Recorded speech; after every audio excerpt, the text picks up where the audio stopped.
Orafo unu aba mama KaakyireFM ni ene enkomo a me ne wo bedi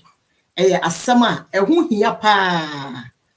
onua bia wo abruchire ha ana wo kuro bia so Europe ha America Canada ba bia wo bia no ene wo nsaka video ya senase na tie mu nsem se de bia nka kire no ye kasa kire banyansafo badwendwen ba sa wo betena se na watie ye nsem no wafa ba bia firim onyame adom a tumi ne de menya de balance afwani nie enne balance afwani nie so utie nsama me ne we beka ya maame eye wo bi nima wo bi kire eniema abrochirefo ye kom eno me de safo ye bebie pono ne etu tena se na utie a me duaduam ne megya ne se buya enye agoro bi na ye di na mu sebe ye de niema bi di agoro a ye wo anyansasam so a ewo se mpanyini tena se na mpanyini tie ena me no behia ya asem ba ne ye beka asem a me beka eye kwasi broni beka ne petition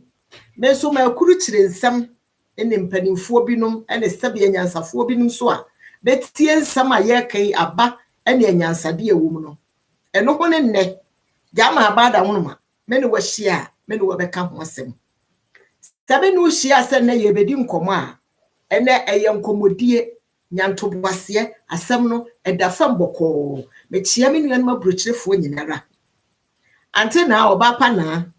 ante na nyame hira bebre niam wo ye ne Ghana me nua ba ma kwaku manu ensem we mesra mo ba bia mo wo bia no me nya mo namba be sende bia ma mo mo ayen na brochirefo so ye bre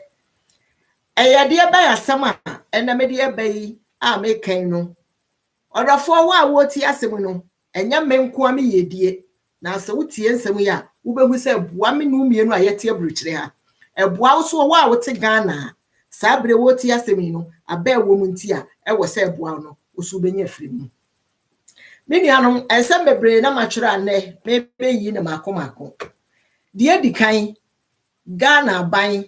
meka Ghana ban a me pacho masama me kan no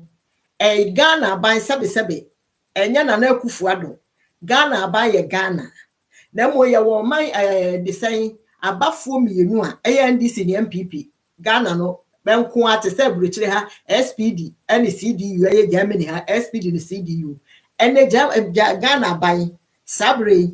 na kufu ado abaye NDC MPP no wo so epamochewo kasa no fumunti ne ye kasa ne ye pachewo mesremo abrochirefo nsama yakuruchire a me de abai no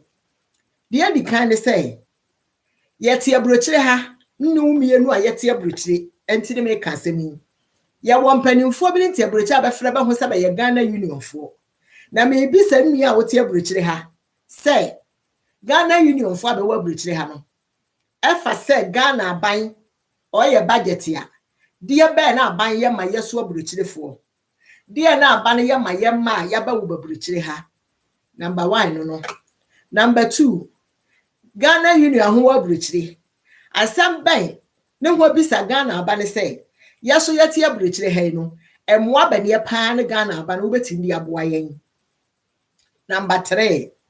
de atoso me yensen no eno so ne say Ghana aba na wote Ghana yi Ghana Union fo abawa abrochire ha a ba ye mpanimfo na sebe beba abrochire a kire no enipa bi no wa abrochire ha ba sama ba ka ne say benya moa bi ya mfiri be ho asama nne me de abayi ni be yi ne makomako say ya kuruchire nsem we ne me ba ba kire ma bedua ma be dia ne se buya yi wasum na tie Ghana aba na wote Ghana ya ba wo ma abrochire ha sebe mpreduasa ya Ghana fo ni yetu ye bata ye ba ye ne ya ba wo ma o ma ne ti se Germany emre abasha da ho ne se wo ba kuro ha onye German krata ye German pass bibi nti me mfa nkyere ya ba wo ma ye mu binum ma ekita German pass no na se Ghana ni wo be ko Ghana maami a wa wo ma be ye nan me yensa enum enkora ni besusa wo ko Ghana wuntimi nja be ha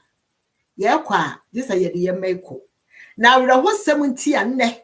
sa semu abetopo no so ampanyina tenase aduadue se KaakyireFM memma kyerɛkyerɛ mu ema ban enhu how I hear from where British Honey say. Se walk Ghana, no kitam crank to ya. Or baby a walk Ghana, be okita corabea, a fin the fan and fear me, you go sing fear me and sa. Or in fiancia, or in fian song, or train kuno, a do bako, quasi do numho. Sound corano, yen time jab a ham Ghana. Ye tardy beko. Mamena muno, okita Ghana passport. And Krabi and son are 9 in a German passport. I just a walk with the visa. A trias am Kurena, men more visa sika, bunny, ebi at the watch and Ghana no, and yes, I never did ha. And to be more visa didn't Ghana and Bezzy Amu Germany, Hamuni sika, a Kurabia na visa, a ye German visa, a walk run ha yeji, Ghana visa de co. Munim, said the bad tana making, Ukitam Kurami and San Naya sika ubetia. And no so conquer that way. Corona could be away at the buy, Sabi at your bridge ha. Jama ya buy, said ya debianca and your gun and ita anka Ghana sent to Germany to make a Germany asem. And what be brena bani diabwaye. Abana bwabwaye some way. Bibinti o wo ya dia wo sabi, ebinum so nyuma e wo Ghana, a beko sebe kwakwaye. Oba tana na be ma bi ni oyere, bentimi nja be ma ha. Bekita sa ankure nyina se uba ni kita sa German pass no na wo maame ukita Ghana passport na ubetu ya €50 akura no so 150 se amanfo binom ma bi sa nipa be mienu miensa bi de 100 bi de 150 na wo de ya check hwe se nkura nketenketi sa sika we nyina takiti ni sika no ubetu ya de aka ho ansa kura na be de takiti amam eno ni ye bi sa Ghana ba ne se enti ya brochire for no mo abane ye pa ne ye nya firi Ghana abane ho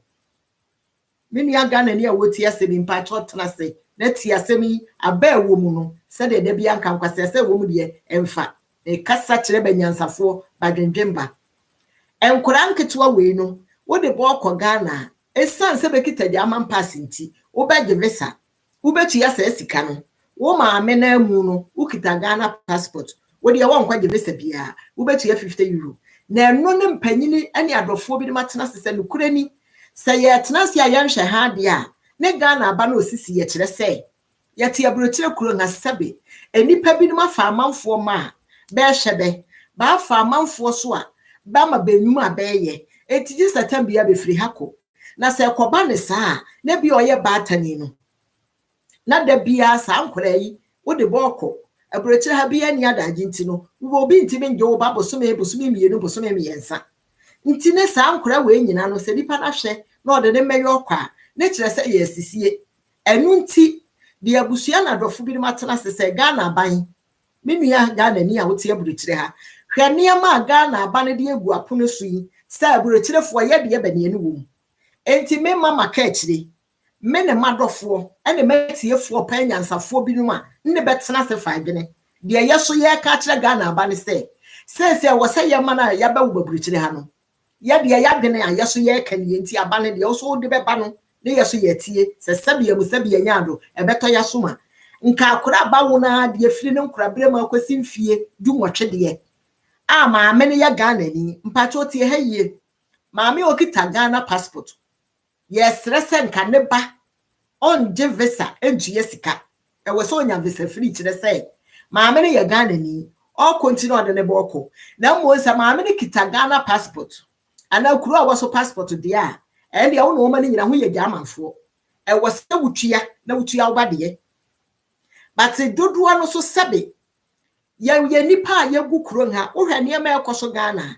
hwe ya maame antena oyerepa FM wo hwe niam achade efra burochire ha kwa antena yesro ka bi maye yesro antena masemi odofo bi a obenya antena me send bi aba mo program so say momo aburochirefo efri say ye bre yete ha ye hwa amanfo bi no bi ansre ye nanso sebe sede da bi anka no wo yonko da no danti ye hwa amanfo na koba say sankura we nyina ye betu ya sa sika yi abane do ntwam o saa corona test hu sika na de keka ho no ontwam ye tua sa sika ya sna kwa de visa so atua sika de a na ho nka bi mayen ante na wo ba buruchire akwaku ma no wo ba ha wo bra buruchire fo ebere media ngira Germany nti me kan Germany kuro ha enti proga bi a so wo kuro bi aso no e wasa wo kama mana wo so no Ghana embassy wo ho Germany Berlin Ghana embassy petition we ye de eba mo ho ye ka kire Ghana aba no wo Ghana say efiri na de kro Germany ha oba tani bia na be ma tani biara sabi won kita German pass de o de ne be ko Ghana nka ye srese homa ye visa free efiri say Ghana na da ho no wo hwa niam abrochefo ye de free akosabe obi obekọ niam nko o de bekọ akoche amanfo ma okodwere be ho obi sukura enka won hyehye ye ho obekọ akoduru ho no no wakohu obi ba abapan no school obi ba sabe oni atade hye obi ba oni adwuma ye o maame a wono suponya de obedi saafo anyina brochirefo ye boa me de da bia me de me nya ne nyimu firi me wo bi amboa no eni tiri da bia me ka de me nya nti ne me ka no de nya nti me se ba se firi mfie du nwotwe akwesi mfie du nwotwe a sabe me ma ba nyini bia no wona na abinom no de be obekọ Ghana wo ba ba yo ye adwuma ana ba ba ma bi no yere be ye adwuma wo pese wo do na na no nko hwenkura nkitinkiti wo betua sa visa fee asana atua sa sabe abesinne sa corona ho sikai wo ba yada no de nkura na akọ ama wo ba na anya kwa na ye na adwuma enti ye niam a ha nipa bebre wo brochire kuro ha enu nti ne me fa akwanya so ene me mpanyina tena sese Ghana abane wo se brochirefo a yete brochire kuro ha homa ye visa free me ba Ghana union for mpanyufo na bete brochire ha no sabe bebre na ni kita German pass bi bebre na ni kita bi be ko Ghana esan se be ye mpanyufo wo kuro ha no bebre na bentua visa fee minimum bia on the passport ko Ghana embassy onu po onu ankasa nko beje de visa sim e de yama no wo de asem we bombo no ba akono no obi de passport oni mo obi wo ho nti no o de ma de visa sim obi so wo ho asabi sika na yetua no ya mote ho na ene ne ye ka no eniama bia ba de wo ye biara no ututu fam e kantangu nkura ebe fifire be pie obi ti kuro ha sabe obekọ so okoye ne passport la yo obekọ akodi so ansakura ne aduro no so ama ba frɛ no obi ti fie onyan bui a woni ne wo ho e ma ne boa no ye nua no aho wo asie asama ndi obai wa wote west bia no mpaacha hworo no comment center ho aye YouTube me mama KaakyireFM ho no mesra otworo na mpanimfo tie nsemi nti sa wo west ho no de check hwe se wo no ukunu ne wo mo abekọ Ghana dan say bia passport wu ya mekoye nkosi abatan bia onu yokunu be de beka de afiri sebe ba bia be wo no abaduru kuro nga na be pe ba bia be bedidi abrochire kuro ha nya ba bia no tim pake na obe ya yi nkora mienu nketwa mienu be vage ne ye double ayini bi ne mienu sane di benchane ne be bi sam ba bia be benya biane ato na wodi ya wa hye se sa ba ya be ba ye no eye nkora no ho visa ne be baji o be ma no ne ma me ewu no ne yire ebekọ Ghana ne be beje visa ama nkora no akora no ba ko ketwa pa no wo mfie mienu ne fa de wo mfie nan na mfie nkono ne mfie du ba ko wodi ya hwasem we yo ababa wane ne okunu no ba mase be ba be ye passport wo ana se be po be passport ho ade be ba fo nkora nketenkete we visa na nka ye na aba no wo boa ye se visa free for ye meya ye kodura sa sika we nyina hwe bai ni okunu betu ka free ba bia bewo petrol be use de baye ansa de visa fee a be betua eti Ghana aba ne ye serew asem we me sere Ghana aba ne bia sister na nakufo ado wo no te so MPP aba ne momo ayen na sa visa free huma ye nsanka enna ho ankosi se maame ne kita German pass de a ontu ya visa no onje on ne ba de ntu ya be nyina be Germanfo na sabata na wo free Ghana na wo ba akora keto ho nti sebe wo baba be dia be ne sei asema American wo a wo ti kuro nha Germany kuro nha sebe nya on be fested no wo kwaje ya ma 3 years ya ma 1 year bia no woni nsa wo nkotu ya sika bia ne be de visa na ma asema American nya safo nti asemi ye emwa bebre na aban na boa ye Germany aban ye boa ye na Ghana aban na ye ya ye krom ye soa ne madeko ye boa manfo no ya yete abrochira ye nyamwo bia enu ntine na abusua tena se Ghana union for mpanimfo amoti krom ha asem we wasam sori gina kro bia so Ghana union for mpanimfo ene asem wei wo Ghana ni bia wo kitaba wo baba nyinyini wo mabe wo na nanom asama mekan e kasa kire ba nyansafo ba dwendwe ma wo samoma ye nyina ye mfa ye honjim na aban ne mu ayen na wo hwa niam ekoso wo hwa niam budget abasese ne Ghana hwese de ye ka bebiri amanfo ena no ye ma bi ni Facebook to kitabo de ye metem ne yensa sesan 2 cedis a chese hwa aburobuo eniam bebiri ya yeti he no sebe de bia anka no no mienu se nka kai sa niam no nko ade a nka ye ni ha wo fi se ja ma aban da wono ma ama ye de ebedi sika de ma yankasa ye mfa nkosi dane ankasa ye mfa nko bi adwuma ankasa ye mfa nko hwe busuafo se ye di ne kuro ha ya nka ye mho beto ya aburo so nanso buso meso a wa cheki sika wo cheki ko o ma me aburo wa adura beto ma no wunua bi a wo yare abusua bi a wo bo eyi ase to okura wo kotua Ghana aban yesrew menua a wo tie aburo kire asem a meke ma nya wahia asem video yi me srew wodiam video bi a wontie bi a wedi ensrew tie bi oba ta na wo tie aburo kire hye obi beja ne ba ha ko esan sika ni nti obekọ beba na abehia nkwanhia asem wei obi afrem ya ka bi a kire me asem we ntina se mpanyine de ba ya dwendwene ho a kire wo oba ta bi ja ne ba ha asem ni si Ghana se ya oba ya na nsu ehia hwe agu ne ba ho adamfo a wode ni ja no se akoye asama beto bentem se nipa na odi ni ja na nhwe ne yie se sebe akwara ne pere ye nyina ye nim ye ma ye ne bete se wo ba wo Ghana se wo ba wo kuro nha awo wo nim ye mai atoda ma me panyini wo ya de akwaya wo ba befa so awura wo nantem kura be wura ba bi no wuhu wo be hu asa akwara na pie ho na bia ye ba bia se wo twe na watwe na pete na to ba bi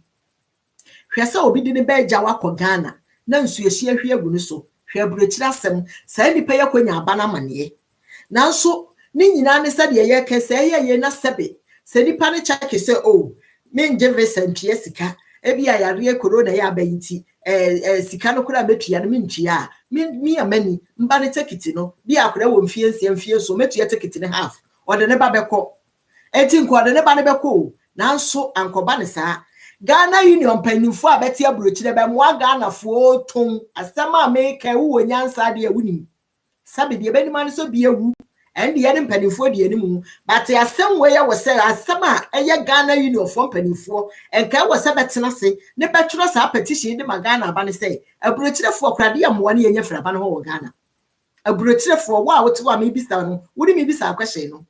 senti bisa wo say e de be moa ne Ghana aba ne hyehye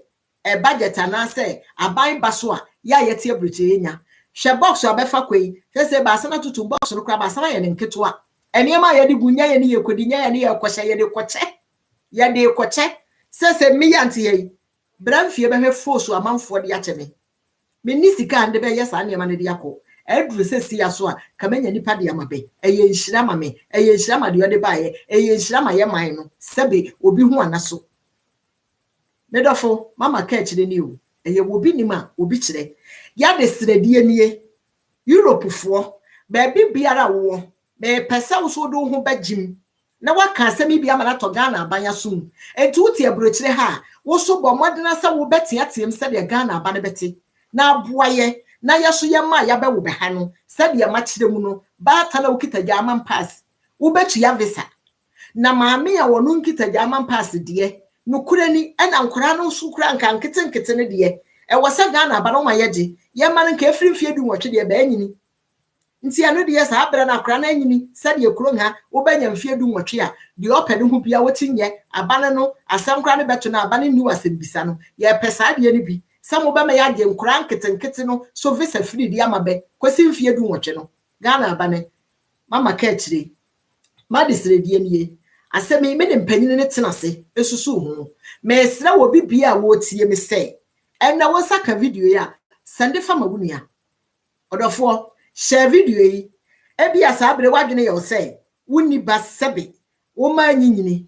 emfa ho wona nanom asembeti ma asie wo ebi ana wo se woko ana wo se wo baba no ne ma usobe mupo na wo ne nkora no eti nko Ghana na maame ne nyakwa ne ye n'adwuma sabre no na fe ne hu yanka na akachi ena nkoma no bedi ye me be kasa kire banyansafo badwendwen ma say ya de srede aburochirefo yesre Ghana banini sa wona nya adwena twere ho comment fagu ho na wo so ka ho asem ante na Oyerepa FM ante na woni maburochirefo emode mu ayebo he bebre ni wo aburochi ante na ntoma bede bia brew bede ne ema ba wo de wonim sebe obi kura mpese bebebo ni dini enso we nyina no yete aburochire ha yenya mmoa bi afri Ghana ba no ho ti wo ne kwaku manu kwaku nua bema wo ba aburochire ha bi monka bi mfa maye medase bebre mama KaakyireFM ni wo bi nima wo bi kire ba KaakyireFM say bele nsafo ani ni wo ye de kura maage medi abie pono no enti send video no nko medase bebre choose